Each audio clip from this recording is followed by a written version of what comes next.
estamos iniciando o capítulo 21º, capítulo 21, o título A Lição da Vigilância. Iniciando, Humberto de Campos nos diz a respeito do assunto. Aproximando-se o termo de sua passagem pelos caminhos da terra, reuniu Jesus os 12 discípulos, com o fim de lhes consolidar nos corações os santificados princípios de sua doutrina de redenção. Naquele crepúsculo de ouro, por feliz coincidência, todos se achavam em Cesareia de Filipe, onde a paisagem maravilhosa descansava sob as bênçãos do céu. Jesus fitou serenamente os companheiros e, ao cabo de longa conversação, em que lhes falara confidencialmente dos serviços grandiosos do futuro, perguntou com afetuoso interesse: "E que dizem os homens a meu respeito? De alguma sorte terão compreendido a substância de minhas pregações?" João respondeu que seus amigos o tinham na conta de Elias, que regressara ao cenário do mundo depois de se haver elevado ao céu num carro flamejante. Simão, o Zelote, relatou os dizeres de alguns habitantes de Tiberíades, que acreditavam ser o mestre, o mesmo João Batista, ou o João o Batista ressuscitado. Tiago, filho de Cleófas, contou o que ouvira dos judeus na sinagoga, os quais presumiam no Senhor o profeta Jeremias. Jesus escutou-lhes as observações com habitual carinho e inquiriu: "Os homens se dividem nas suas opiniões, mas vós, o que tendes comungado comigo a todos os instantes? Quem dizeis que eu sou?" Certa perplexidade abalou a pequena assembleia. Simão Pedro, porém, deixando perceber que estava impulsionado por uma energia superior, exclamou comovidamente: "Tu és o Cristo, o Salvador, o Filho de Deus vivo." Só um ponto aqui que nós poderíamos destacar é a relação de que é feita aqui sobre Jesus, né? Aqueles que estavam mais próximos dele, sem sombra de dúvida, tinham o conhecimento relativo à questão da reencarnação. Porque veja as referências que fazem a ele, dizendo que ele era Elias, apesar de ele ter dito que Elias teria sido o primo dele, né, o João o Batista. Mas eles fazem essas referências, né? Que ele poderia ter sido Elias, que ele poderia ter sido Jeremias, etc. Então, o assunto reencarnação, pelo menos nesse círculo mais próximo dele, já não era nenhum problema em relação à aceitação dessa condição. Existe também a observação de que eles dizem que ele teria sido o Elias que foi elevado ao céu num carro flamejante. Os estudiosos, e aí é só para colocar uma informação, os estudiosos de ufologia, eu acho que muitas das pessoas que estão aqui já devem ter lido a respeito, chegam a afirmar de que esta condição poderia ser um processo de abdução, onde esta carruagem de fogo poderia muito bem ser um objeto voador não identificado. Bom, é apenas pura e simples especulação sobre o assunto, até porque não sei se todos estão acompanhando a relação de que a própria NASA, aliás, de uma maneira geral, os Estados Unidos estão, felizmente, além de Inglaterra, Canadá, etc., que foram antecessores nas confirmações a respeito da ufologia, está afirmando que determinados vídeos, etc., que foram feitos por aviões caça americanos ou mesmo feitos por outros recursos de veículos que são considerados alienígenas, essas aparições são reais. Bom, finalmente, né, se cumpre mais ou menos aquilo que o Chico havia dito no Pinga Fogo em 1971. Se a gente não entrasse numa terceira guerra mundial, muito possivelmente, num período de até 50 anos, nós começaremos a ter contato com civilizações extraterrestres, o que nos parece que fica cada vez mais próximo. Mas só como a título de de observação. Alguém tem aí alguma colocação a respeito? Não? Então vamos em frente. Voltando lá para a frase do Pedro, tu és o Cristo, o Salvador, o Filho de Deus vivo. Bem-aventurado sejas tu, Simão, disse-lhe Jesus, envolvendo-o num amoroso sorriso. Porque não foi a carne que te revelou estas verdades, mas meu Pai que está nos céus. Neste momento, entregaste a Deus o coração e falaste a sua voz. Bendito seja, pois começas a edificar no Espírito a fonte da fé viva. Sobre essa fé, edificarei a minha doutrina de paz e esperança, porque contra ela jamais prevalecerão os enganos desastrosos do mundo. Olha outro ponto interessante aqui, pessoal. Ele não fala sobre esta fé, edificarei a minha igreja, que não é igreja, como nós entendemos, porque igreja é uma palavra latina que quer dizer união de pessoas, reunião de pessoas. Mas é interessante porque o Humberto de Campos traz aqui uma colocação que faz muito mais sentido sobre aquilo que Jesus poderia ter dito ao Pedro. Sim ou não? Parece que faz mais sentido, né? Que ele diz que sobre esta fé edificarei a minha doutrina de paz e esperança, porque contra ela jamais prevalecerão os enganos desastrosos do mundo. Ora, é tão interessante notar que esse espírito que está falando é um espírito crístico, que tem uma visão total sobre a questão evolutiva do ser. O que vale destacar nesse ponto é que um espírito que tem toda a estrutura da visão sobre a evolução do planeta e das pessoas, bom, do planeta e da criação que nele está, ele tem que ter uma visão de começo, meio e fim, no sentido de toda a estrutura evolutiva do planeta, dos espíritos, do princípio inteligente. Ok? Muito bem. Esse espírito, por isso que ele é um espírito crístico, a visão dele está para o todo. Não existe passado, presente, futuro para um espírito nesta evolução. Simplesmente o tempo é. Veja, ele sabia que nós arrumaríamos as encrencas com a sua própria doutrina, ou seja, a sua doutrina de amor, né, transformando o catolicismo no que nós transformamos, perdão, o cristianismo no que nós transformamos. É evidente que tinha que saber, não é? Evidente que tem que saber. E faz muito mais sentido que ele sabia que as nossas encrencas na condição da evolutiva nossa promoveria, faz muito mais sentido esta frase dele, né, do que efetivamente um processo que poderia ser tratado como privilegiador, né? Sobre essa fé edificarei a minha igreja, por exemplo. Ele poderia estar, inclusive, fazendo uma identificação de privilegiada para A, B ou C. Mas ele fala de doutrina de paz e esperança, o que faz muito mais sentido, dado que o seu conhecimento era muito mais amplo em todos os aspectos e, como nós dissemos, ele ia saber das encrencas que a gente arrumaria em relação aos seus ensinamentos. Tem uma mão levantada aqui que eu estou vendo. Bom dia a todos, tudo bem? Oi, Humberto, faz muito sentido essa interpretação, quer dizer, de Humberto de Campos e o que você disse, né? Há uma deturpação óbvia, né? Quando nessa passagem de Pedro é pedra, embora ele seja considerado pedra, e a tradução seria de pedra, né? Mas sobre ti edificarei a minha igreja, né?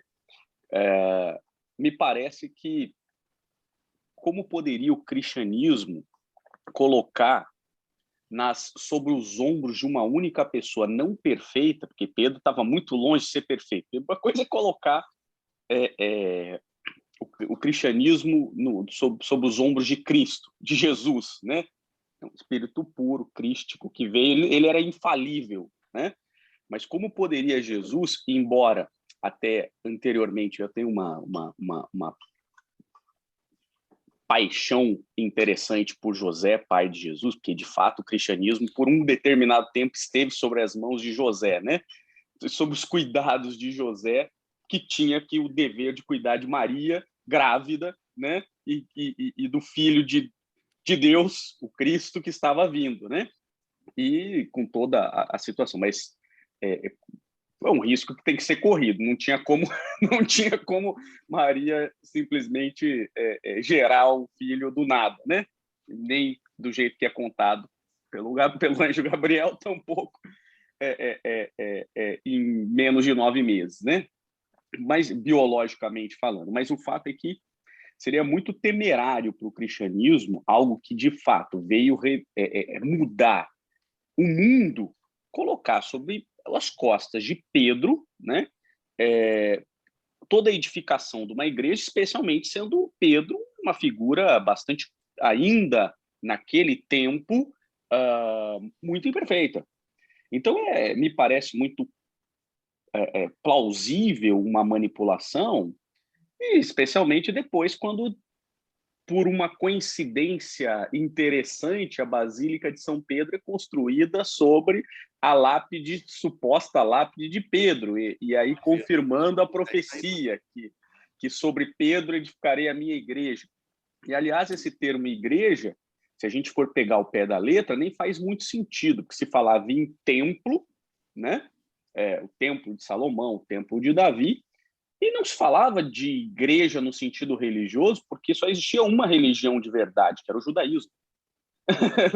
Que eles eram escolhidos, então eles não classificavam como outras religiões, eles eram ou eram gentios ou eram pagãos, né?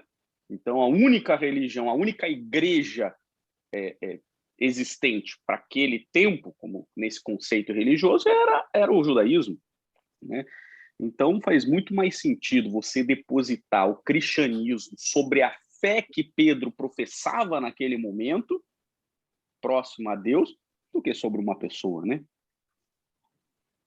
Muito bom. Mais alguém, pessoal? O Adriano quer falar. Só para dizer que chamou a atenção a palavrinha Salvador ali, né? Jesus é o Cristo, o Salvador, o Filho de Deus vivo. E o Salvador, no sentido da palavra ali, e aí que eu quero tirar a dúvida, né? É o sentido de trazer a boa nova, né? É isso? É o sentido de ser mestre, né? É o sentido de ser um educador. A impressão que eu... Desculpa, por favor. Não, é o sentido de ser o mestre que salva-nos de nós mesmos através da metodologia educacional, que é a proposta. Tanto é que é o título que ele aceitou como Cristo foi o de mestre, né? O de rabi ou mestre. Porque, na realidade, o processo salvacionista é a metodologia educacional do evangelho em nós mesmos. É salvar-nos dos nossos preconceitos, dos nossos equívocos, do nosso não exercício das nossas potencialidades e assim sucessivamente. Essa é a questão, é um processo educacional. Eu queria só voltar um ponto aí antes do que o Ayrton abordou, aliás, que eu achei muito interessante, a respeito da questão do Pedro. Olha o que é a confiança. Imagina-se de um espírito crístico como Jesus, imagina então a relação nossa para com a divindade. Jesus sabia que o Pedro ia querer pular fora na hora que ele fosse preso? Óbvio que sabia. Jesus sabia que o Pedro tinha fé, mas em determinados momentos poderia vacilar? Óbvio que sabia. Mas, mesmo assim, ele sabia também que o Pedro superaria esses pontos frágeis na condição da própria existência dele sobre a sua própria fé. Essa é a beleza que eu acho que, quando o Ayrton estava abordando, me veio esse ponto a respeito da confiança existente, né, de Jesus em nós, né, que dizer do Criador, né, que aí a gente já está colocando mais uma distância, mas vamos colocar de Jesus em nós. Apesar dos nossos deslizes, apesar dos nossos equívocos, da falta de fé, muitas vezes, né, o que é normal num espírito em evolução, nós temos a confiança, porque há uma certeza, nós vamos dar certo. né? Há um ponto que é central. Nós vamos dar certo. Não tem plano B para a nossa evolução. Nós podemos ficar aí batendo cabeça, desviando. Agora eu não quero fazer birra, ser teimoso, teimosa, etc. Mas tem um final de natureza óbvia, que é a questão de nós alcançarmos a evolução. Desculpe eu ter te interrompido aí. E nessa, não, aí foi fantástico essa interrupção, porque já me fez pensar também um monte de outras coisas. E confirma que o cristianismo, né, enquanto escola religiosa, ela não visa colocar todo mundo na mesma caixinha e que todo mundo tem que ser a mesma coisa, o mesmo padrão, né? Muito pelo contrário. Ela respeita a peculiaridade individual do espírito e potencializa, direcionando para um caminho melhor. Então, assim foi feito com Maria Madalena, quando Jesus vira para ela e fala assim: o seu amor é sincero, você só está direcionando para o lugar errado. Aqui, Pedro, a mesma toada. Uma mesma toada. Pedro, você é o cara mais firme, uma rocha dentro do cristianismo, mas você ainda está direcionando para o lado errado. Você vai aprender a direcionar essa firmeza, né, de convicção para o caminho certo. Como Paulo, essa energia que você tem para matar cristão é fantástica, você é espetacular, você só está direcionando para o caminho errado. A hora que você direcionar para o caminho certo, você vai parar de matar cristão e vai salvar almas. É a mesma energia, por isso que e aí eu volto a dizer o que eu falei no início, né? Quer dizer, o cristianismo é um convite a transformarmos nós em nós melhores, em nós mesmos em nós, em cada um de nós melhor, né? Então isso é o brilhantismo, e cada vez a gente vê isso, né? É por isso que ele era a rocha do cristianismo, e era mesmo. Pedro foi a rocha do cristianismo. Se não fosse Pedro, o cristianismo teria pelejado muito mais, né, para ser colocado em prática, né? É preparado. É isso. O Ronaldo Desculpa, levantou a mão aí. Desculpa meus devaneios aqui. Pode, por favor. Ótimo. Não, foi depois. Depois da Marisa. Marisa primeiro. Ele levantou para mim, porque eu estava só segurando o sapato. Não, eu acho que não, é só uma referência ao Salvador. Né? É realmente, como o Humberto falou, né? O educador, o mestre. E ainda mais que Jesus não deixou nada escrito, né? Não estava nada. Porque justamente a visão, acho, desse mestre maior era mostrar o exemplo. Já que a educação é a moral, não é uma educação que você só vai aprender nas letras, porque é alguma coisa que você vai usar exteriormente no mundo material. É alguma coisa que está dentro de você, que precisa ser aprimorado, porque já está em nós, né? Esse amor completo já está em nós, mas que precisaria ser lapidado para que a gente pudesse agir de uma forma melhor para com os nossos irmãos enquanto estivéssemos na encarnação. Então, Jesus mostrando isso era muito difícil. Ou ele trazia alguém pronto, que daí não ia ter graça nenhuma, ou nos usava mesmo para poder fazer essa transformação acontecer e todos verem, olha, puxa, fulano era assim, passado agora. Ora, fulano matava e agora salva. Quer dizer, éramos nós vendo, como até hoje a gente vê, ao vivo e a cores. Olha Chico Xavier, olha Madre Teresa. A gente tem que nomear as pessoas iguais a gente, que deram certo, para a gente sentir que um dia vai dar. Porque senão pode estar em qualquer livro desse aí. Mas é uma instrução que tem que atingir o moral. Lógico, a gente tem que estudar o Evangelho? Tem, porque senão a gente não enxerga Jesus. Exatamente. Quem vai ter capacidade de falar de Jesus agora ao nosso tempo? Não, a gente tem que ver naquela época dura que ele veio, não que hoje esteja mais mole, não está, acho que continua ainda um pouco, né, difícil, a gente se vê por nós mesmos, mas eu acho que essa ideia do Salvador não é aquela ideia antiga que a gente tinha, como se ele viesse aqui um dia, só porque apareceu, todo mundo ficava bonzinho.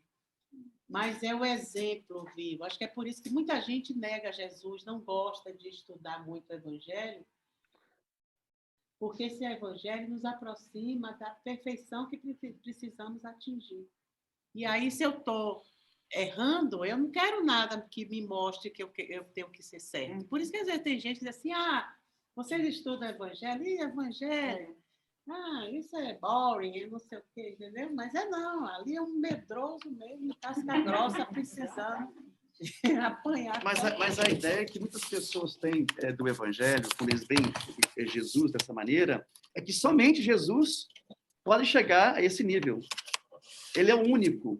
Realmente, entre nós, é o espírito mais perfeito, é lógico, mas nós o seguimos. Então, se nós o seguimos, nós chegaremos a essa perfeição um dia. E muitas das pessoas fazem uma má interpretação do evangelho. Essa ideia do seguir, aquela ideia do louvor. Sim. É fulana. Eu tenho que incorporar aquelas qualidades em mim.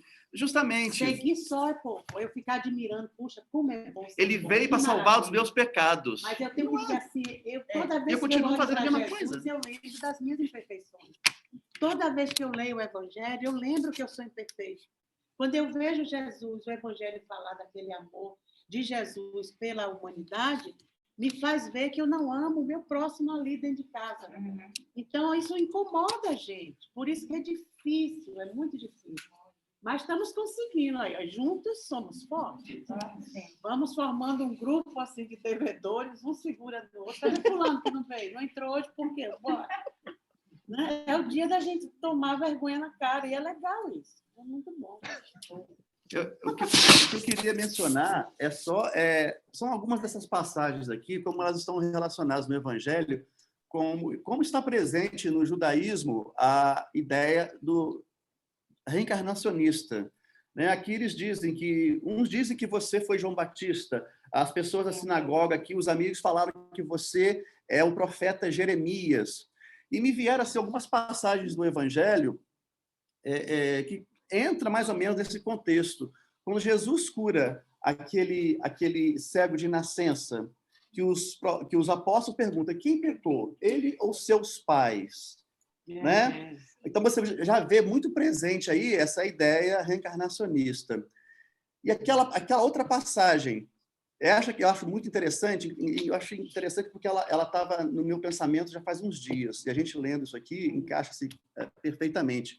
Quando ele cura aqueles 10 leprosos, e somente o samaritano, que volta para ele para agradecer, que era um senhor de idade, o que ele fala para ele?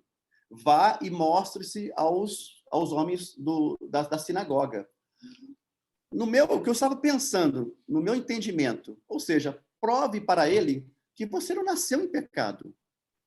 Porque a ideia que eles tinham, que é como se fosse um castigo. Você nasceu, o cego de nascença nasceu daquela maneira porque você fez tudo de errado, era um castigo. O leproso vem a ele, né? Para eles aí era uma coisa imunda, uma coisa suja, tipo o Vale dos Leprosos, ninguém adentrava ali. Ou seja, ele foi curado, então, olha, vai lá, mostre-se aos homens da sinagoga que você não é essa pessoa que nasceu em pecado, que você está bem. Então, eu só achei interessante essa parte do Evangelho aí, que diz respeito a isso, as ideias reencarnacionistas. Ayrton. Oi, desculpa mais uma vez, né?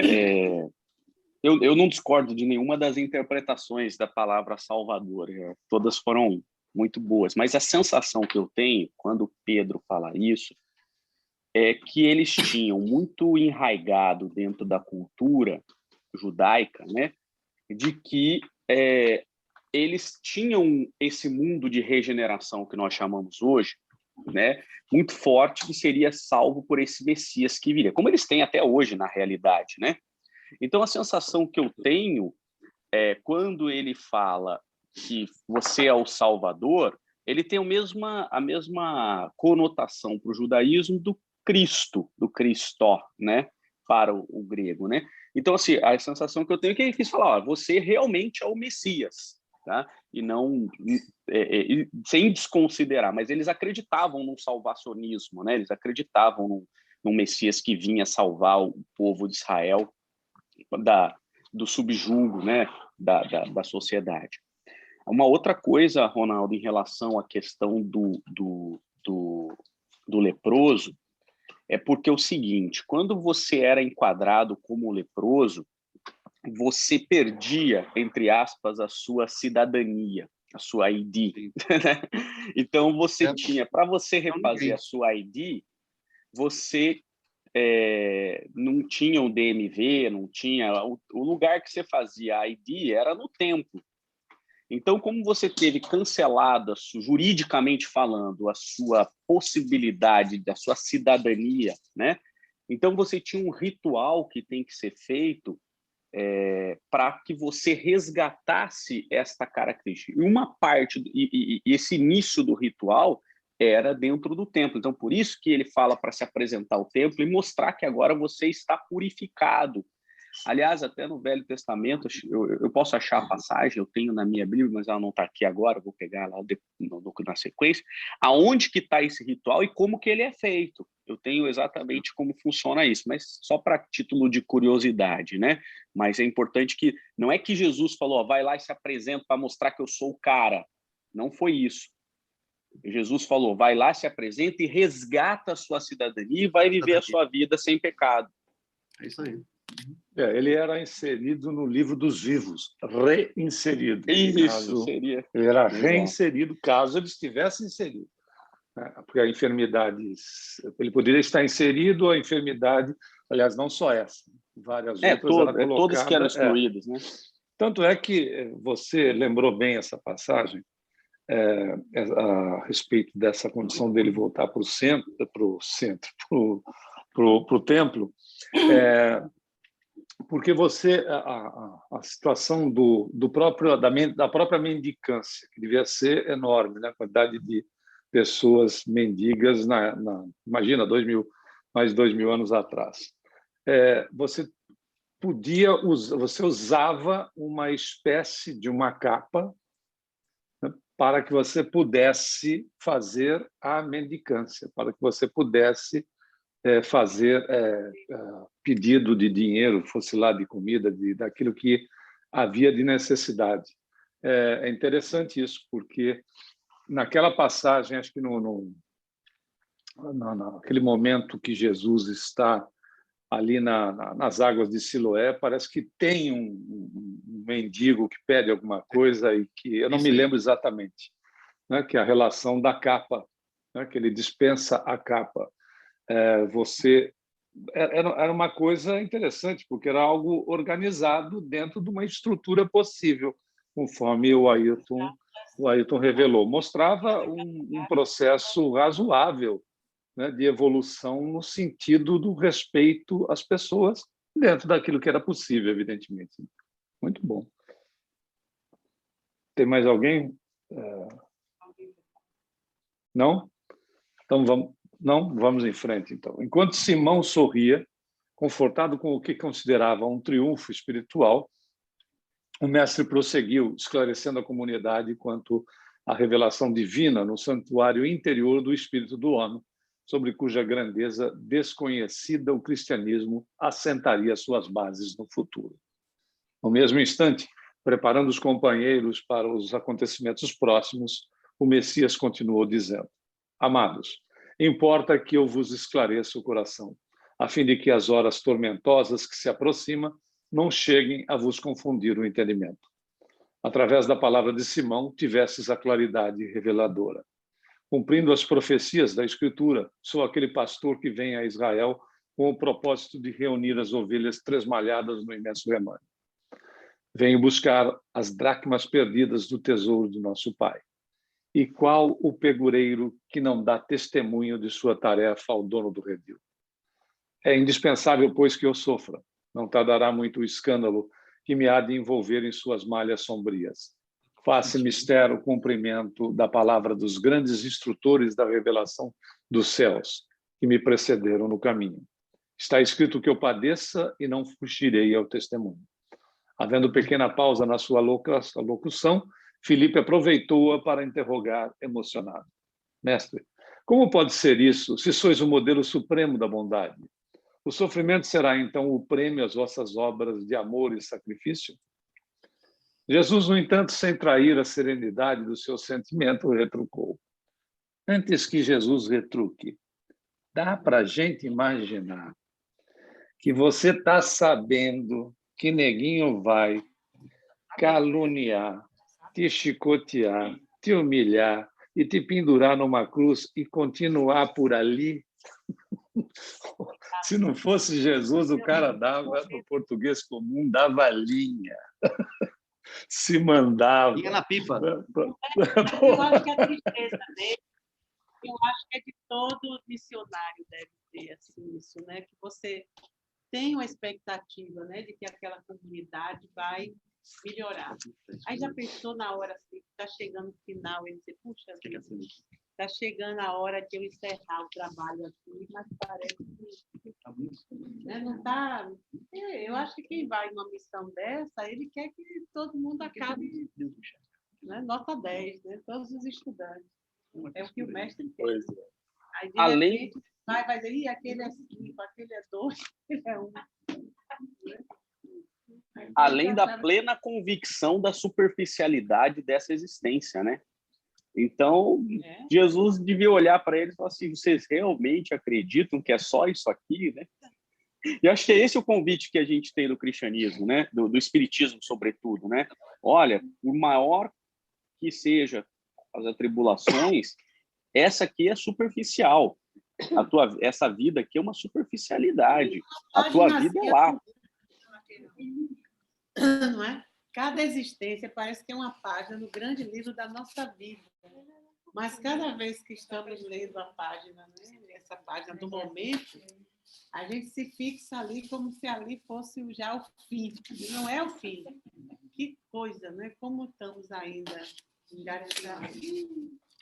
Mas Jesus, eu creio que ele já sabia, como o Humberto disse, ele já sabia que o menino ia negar, que ia ter aquelas vacilações todas, né? Mas ainda tinha Paulo de Tarso, que ia dar um caldo, porque tinha uma missão maior, assim também. Mas eu acho que é do mestre ter essa expectativa de que os estudantes, né, poderiam ser um pouco mais do que eles estão apresentando, né? Quem é professor sabe disso. Você sempre aposta mais. Não, acho que fulano vai conseguir. Acho que ciclano, né? Mas não que Jesus fosse, meu Deus, chorar por causa disso. Não, pelo contrário. Se não chorou por causa da cruz, tudo bem que afasta de mim esse cálice, né? Deu ali um apelozinho. Mas ali o cálice eu acho que era daquela problema.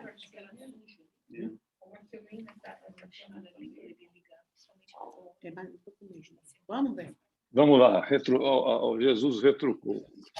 Vim ao mundo para o bom trabalho, e não posso ter outra vontade, senão a que corresponda aos sábios desígnios daquele que me enviou. Além de tudo, minha ação se dirige aos que estão escravizados no cativeiro do sofrimento, do pecado, da expiação.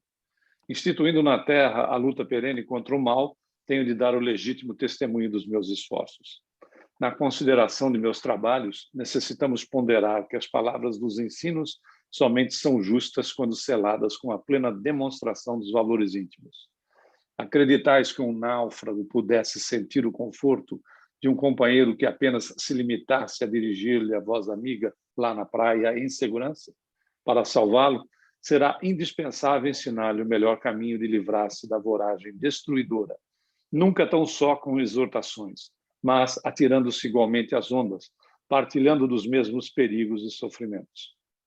O fardo que sobrecarrega os ombros de um amigo será sempre mais gravado em seu peso se nos pusermos a examiná-lo, muitas vezes guiados por observações inoportunas. Ele, entretanto, se tornará suave e leve para aquele a quem amamos, se o tomarmos com os nossos esforços sinceros, ensinando-lhe como se pode atenuar-lhe o peso nas curvas do caminho. Os apóstolos entreolharam-se surpresos e o Messias continuou. Não espereis por triunfos, que não os teremos sobre a terra de agora. Nosso reino ainda não é, nem pode ser deste mundo. Por essa razão, em breves dias, não obstante as minhas aparentes vitórias, entrarei em Jerusalém para sofrer as mais penosas humilhações. Os príncipes dos sacerdotes me coroarão a fronte com suprema ironia. Serei arrastado pela turba como um simples ladrão. Cuspirão nas minhas faces, dar-me-ão fel e vinagre, quando manifestar sede, para que se cumpram as Escrituras.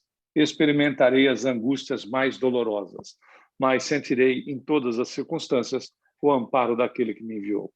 Nos derradeiros e mais difíceis testemunhos, terei meu espírito voltado para o seu amor e conquistarei com o sofrimento a vitória sagrada, porque ensinarei aos menos fortes a passagem pela porta estreita da redenção, revelando a cada criatura que sofre o que é preciso fazer, a fim de atravessar as sendas do mundo, demandando as claridades eternas do plano espiritual.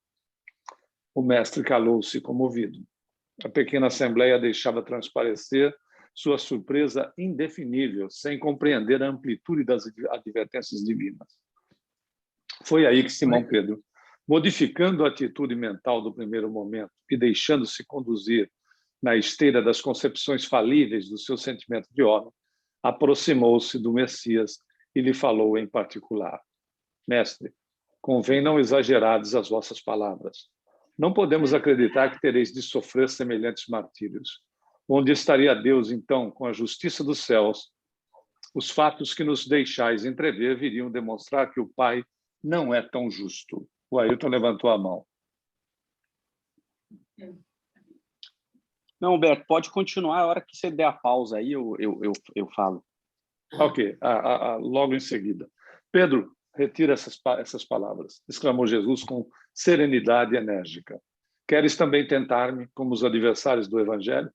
Será que também tu não me entendes, compreendendo somente as coisas dos homens, longe das revelações de Deus? Aparta-te de mim, pois neste instante falas pelo espírito do mal. Verificando que o pescador se emocionara até as lágrimas, o mestre preparou-se para a retirada e disse aos companheiros: Se alguém quiser vir após mim, renuncie a si mesmo, tome a sua cruz e siga os meus passos. Diga aí. Deixa eu só fazer a pontuação daquilo que eu havia dito, só para constar aí para quem tiver interesse em pesquisar. Então, a questão da cura do leproso está lá em Mateus 7, capítulo 7, versículo 8, tá? Não, capítulo 8, tá? A cura do leproso. E aí, quando Jesus fala para ele ir lá no sacerdote, ele remete-se a Levítico 14. Levítico 14 diz o seguinte: a lei acerca do leproso depois de sarado. Então, a lei mosaica acerca do leproso depois de sarado. E começa assim: disse o Senhor a Moisés: esta será a lei do leproso no dia da sua purificação. Será levado ao sacerdote. E aí ele começa todo o trâmite de como que prova que ele foi curado, raspar o pelo, sacrificar um animal, ir no rio, ficar 7 dias fora da tenda, voltar, aí raspar o cabelo, raspar a barba, a sobrancelha. Aí tem todo, para quem quiser ler lá, todo o ritual do porquê que Jesus, então, conhecendo a lei mosaica, como ninguém, talvez até melhor que Moisés, disse para ele se apresentar ao sacerdote, porque senão ele nunca ia resgatar a sua cidadania. Então, só para constar, Levítico 14, tá? Bom, então, se alguém quiser comentar sobre essa passagem maravilhosa de Pedro aí, agora voltando à parte melhor, né? Então, o Rafa está com a mão levantada e o Ronaldo também, mas... Rafael e Ronaldo. Não, só queria fazer uma observação. É uma pessoa aqui que quer falar. Diante de tudo que foi dito até agora, né? Como que é feito esse fechamento desses últimos parágrafos aí, confirmando, né, e reforçando a questão da elevação do Espírito de Jesus, né, nessa empreitada que ele vem desempenhar com a missão dele, né, consciente de que ele vinha para nos salvar, e essa salvação, como a Marisa falou, através do exemplo, né? Ele estava consciente de tudo de mal que a carne dele sofreria, mas querendo ratificar aquilo ali com os apóstolos, de que estava previsto e seria feito daquela forma. E Pedro, né, diante da rocha que ele representava, mas ainda, como o Ayrton falou, a falibilidade dele, né, de não conseguir compreender ainda, né, a importância desse exemplo que Jesus ia deixar e até contestando a fala dele como se fosse um exagero no que ele estava colocando ali para o grupo que estava reunido com eles, né? Então, achei que foi um fechamento muito apropriado de tudo que vinha sido comentado aí anteriormente. Pode falar. Oi, bom dia. Eu gostaria de saber como é que se explica, né, o espírito do mal, quando Jesus coloca ali, né, nesse instante fala pelo espírito do mal, já que a gente está colocando sobre o processo de evolução que não tem pessoas que são más. E aí Jesus mesmo coloca, você fala pelo espírito do mal. Aí eu fiquei meio confusa, né? O que seria isso? Acho que a gente tem que considerar, nós temos que considerar primeiro os aspectos do período. Nós não podemos fazer anacronismo, né? O conhecimento do hoje, avaliar as ocorrências, a terminologia usada há mais de 2000 anos atrás.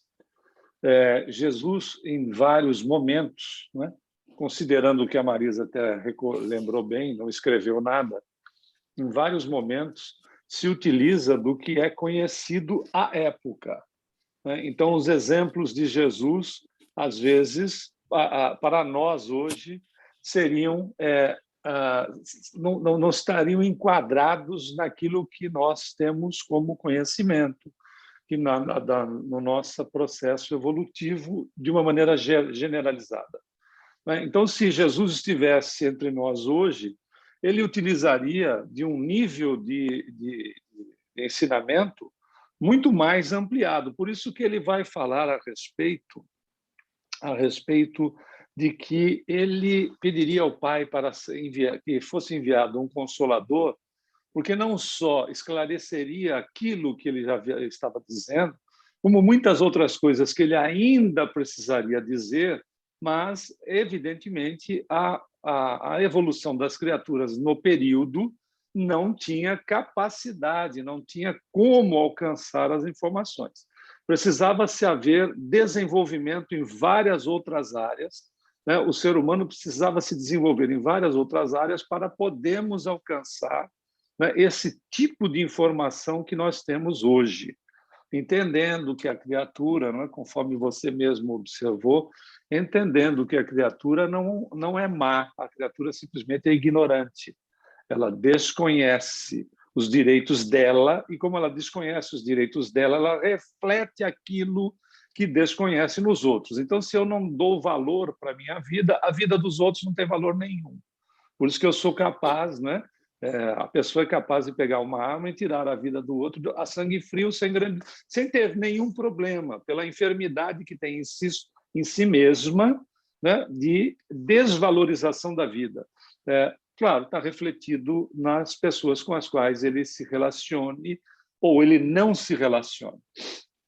Então, é importante que nós tenhamos em mente que Jesus tem que se utilizar de algo que faz referência à época, né, as questões que são relativas à época. E também um outro detalhe, se é que ele falou isso mesmo, né, porque é altamente questionável, né, em matéria de tradução, em matéria de utilização. Jesus falava em aramaico e uma língua morta. Aí imagina, você tira do aramaico para colocar em grego, para depois você passar para outras línguas. A quantidade de distorção. Tudo era oral, né? As informações foram passadas oralmente e depois registradas. Os registros dos ensinamentos de Jesus são feitos muito a posteriori da passagem dele, pelos evangelistas que, a rigor, a grande maioria deles era analfabeto. Então, deve ter sido alguém que escreveu com o cara ditando para ele. Então, imagina esse que escreveu, se interpretou inadequadamente, se não colocou mais do que devia, e assim sucessivamente, né? É nesse aspecto que nós temos que considerar quando nós fazemos a leitura do Novo Testamento. Senão fica algo que está deslocado em relação não só a Jesus, como em relação a nós mesmos. Humberto, Rafa. era muito limitado o vocabulário também.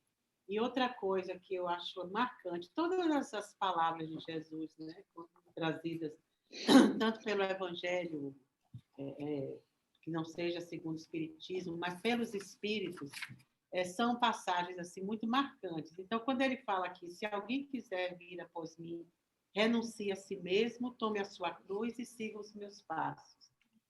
É tão interessante que a gente ouve, Jesus falou, deu exemplo sendo crucificado, se deixando crucificar, porque podia, né? Batia o narizinho e ia embora.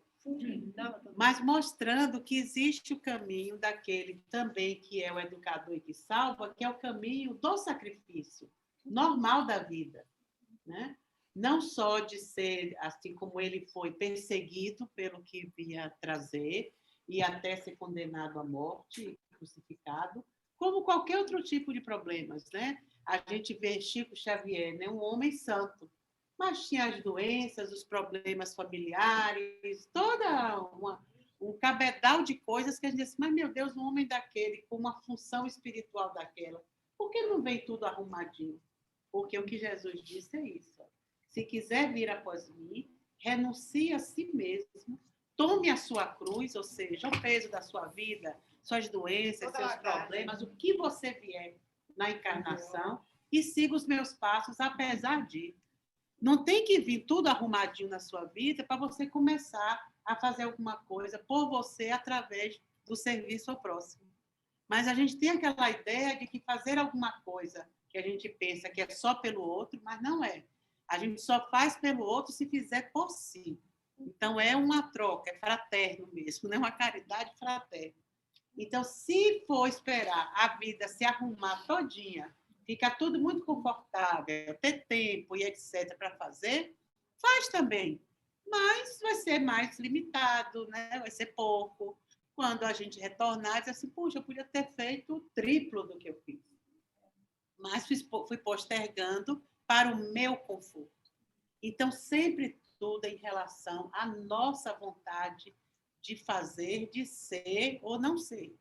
E pode deixar para outra encarnação, não tem problema nenhum. Mas a gente tem que saber, assim, vai exigir sacrifício, vai ter que carregar a cruz, não vai ficar aquele dia pronto, aquele período da sua vida, que uns dizem que é mais jovem, outros dizem que é mais maduro, outros dizem que é mais idoso, que você está pronto e livre para fazer alguma coisa por você. Aí a gente, quando chega mais velho, assim, puxa vida, que eu não fui antes, porque agora eu estou caminhando para voltar para casa. Não dá mais tempo, né? É tão interessante. Mas tem essas coisas que Jesus deixou, são assim claras. Mas a gente demora, né, de cair a ficha. Rafa? Não, só para complementar o que o Humberto falou, respondendo a pergunta aí sobre o termo utilizado, né, por Jesus, o espírito do mal, essa limitação, né, intelectual e a limitação das palavras que se utilizava na época, haja visto que em diversas ocasiões ele expulsou os demônios, né, o diabo se fez presente nos diálogos ali, que era o que fazia parte da crença e do que eles experimentavam diariamente no que eles eram capazes de entender naquele momento, né? Então, hoje nós sabemos que o diabo, que os demônios, né, os espíritos do mal, têm uma outra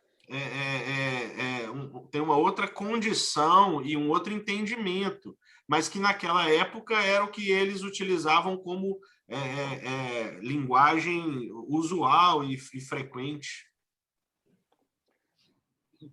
Ayrton. Complementando também essa questão do Humberto, ver como cada tradução, aquele que faz a tradução expressa a sua fé através da tradução, aquilo que ele crê, né? Humberto de Campos, de uma maneira muito fantástica, ao nos trazer essa passagem, ele coloca que Pedro estava falando pelo mal, pelo opositor do cristianismo. Mas se você pegar a minha versão da Bíblia aqui, já está escrito assim, ó. E Pedro, chamando-o à parte, começou a reprová-lo, dizendo: tem compaixão de ti, Senhor. Isto de modo algum te acontecerá. Mas Jesus, voltando-se, disse a Pedro: arreda, Satanás. Tu és para mim pedra de tropeço, porque não cogitas das coisas de Deus e sim das dos homens. Quer dizer, Jesus fala que ele está falando pela boca, quer dizer, Satanás está falando pela boca de Pedro e chama Pedro de pedra de tropeço, ou seja, você não é mais a pedra do cristianismo, agora você é uma pedra que quer fazer eu tropeçar. Muita raiva que está pensando. Em outras palavras, Pedro, você pisou na bola. Você pisou na bola, devia ter ficado caladinho, né? Eu acho que é tão importante essas colocações que foram feitas, que na hora que o Ailton estava falando, não, o Rafa e o Ailton estavam dizendo a respeito dessa condição, aquela passagem de Jesus que fica no deserto e aí o demônio o Satanás fica tentando ele, é algo inconcebível em relação à grandeza do Espírito Crístico, que aquilo tenha ocorrido, é inconcebível. Muito provavelmente há uma inserção para aquilo que interessava as pessoas durante o período de dominação através da religião. É nítido, determinadas colocações, determinados pontos no Novo Testamento só podem ser inserções de acordo com os interesses, porque nós não podemos conceber, como já disse, que um espírito com a grandeza de um Jesus, né? Um espírito crístico, tenha qualquer relação em ficar batendo boca com um espírito desequilibrado, né? Porque hoje nós sabemos que não é o Satanás, por mais inteligente que essa criatura fosse, né? Porque existem grandes mentes equivocadas em relação ao amor durante um certo período, né? Se pegarmos lá o livro Libertação, de André Luiz, nós vamos encontrar lá a figura do Gregório equivocado por 600 anos. Né? 600 anos. Quer dizer, ou seja, o cara 6 séculos que o sujeito estava se mantendo de durão. Né? E complicado, uma situação muito complicada, porque conhecimento ele tinha. Ele foi um papa. Né? E até meio justo, né? E até quase justo, né? Se você para analisar só a análise do Gregório, né? Por que ele estava fazendo isso, né? Pois é. Então, você veja, nós podemos ver que são incoerentes essas situações e só pode ser de acordo com o entendimento, interesse, ou então... Bom, se nós olharmos a questão da reencarnação, 2 concílios retiraram a reencarnação do Novo Testamento. O que sobrou do Novo Testamento de reencarnação foi Jesus falando de João, né, a respeito de João ter sido Elias, Jesus falando com Nicodemos e Jesus falando na passagem que o Ronaldo lembrou da questão do cego de nascença. O restante foi retirado e considerado heresia, inclusive, quando o Justiniano definiu a questão de tratar a reencarnação como heresia. Então, quando nós fazemos uma leitura, já disse isso anteriormente, quando nós fazemos uma leitura, nós temos que buscar o ensinamento de Paulo. A letra mata e o espírito vivifica. Aí o pessoal tocou fogo em livro. Não é absolutamente nada disso. Não ficar restrito ao texto. Não ficar no texto puro e simples. Né? Ampliar, em matéria de estudo, outras leituras, reflexões, etc., para que nós possamos penetrar no espírito da informação ou do ensinamento. Tem mais alguém aí, Ricardo?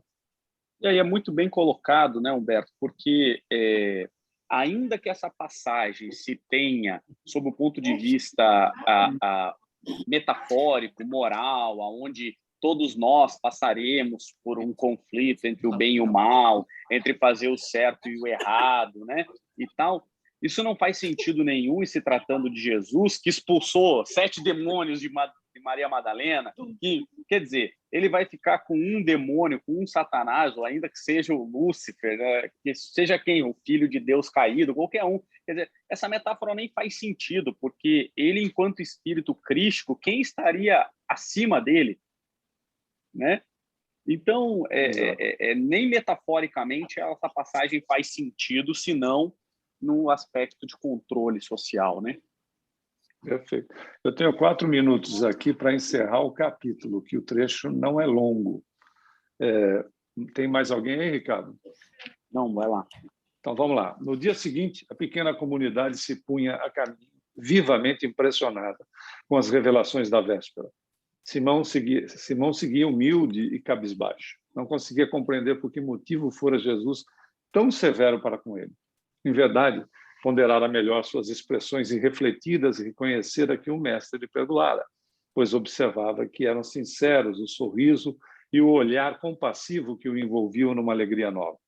Mas, sem poder sopitar suas emoções, o velho discípulo aproximou-se novamente de Jesus e interrogou: Mestre, por que razão mandastes retirar as palavras em que vos demonstrei o meu zelo de discípulo sincero? Alguns minutos antes, não havíeis afirmado que eu trazia aos companheiros a inspiração de Deus? Por que motivo, logo após, me designáveis como o intérprete dos inimigos da luz? Simão, respondeu o Messias bondosamente, ainda não aprendeste toda a extensão da necessidade de vigilância. A criatura na Terra precisa aproveitar todas as oportunidades de iluminação interior em sua marcha para Deus. Vigia o teu espírito ao longo do caminho.